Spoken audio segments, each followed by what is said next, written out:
ভাবি,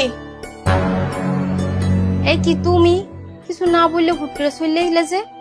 তোমাকে দেখতে আসলাম। কেমন আছো তুমি? আছি ভালোই। ভাইয়া কোথায়? ভাইয়াকে তো দেখছি না। তোমার ভাইয়া রুমে আছে, তুমি বসো, আমি তোমার বাড়ি ডেকে দিচ্ছি।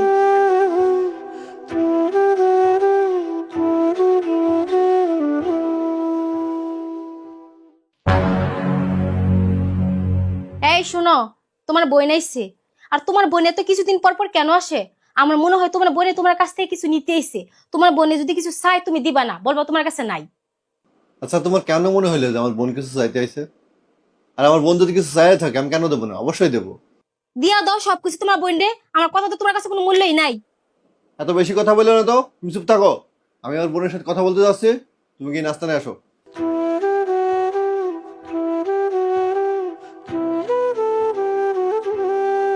আরে বন্টি, কেমন আছিস তুই?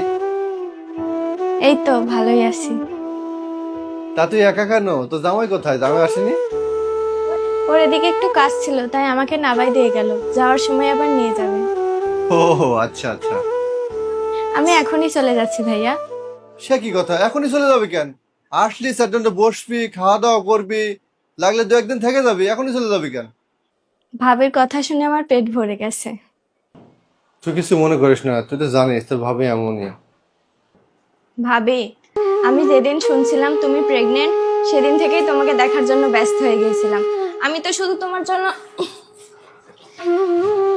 আমার গাছের আম, কমলা, লিচু এগুলাই দিতে আসছিলাম। তুমি তো লিচু খেতে ভালোবাসো, তাই ভাবলাম তোমার জন্য এগুলো নিয়ে যাই আর তোমাকে দেখেও আসি।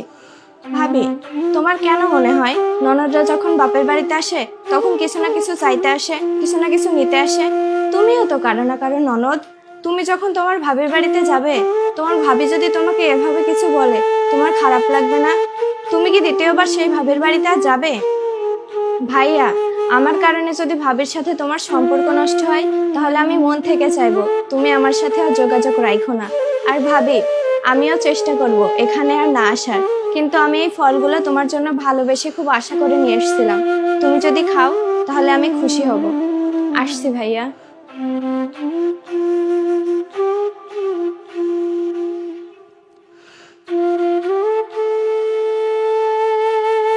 এই তোমাদের মতো মেয়েদের কারণে আজকাল ভাই বোনদের সম্পর্ক নষ্ট হয়।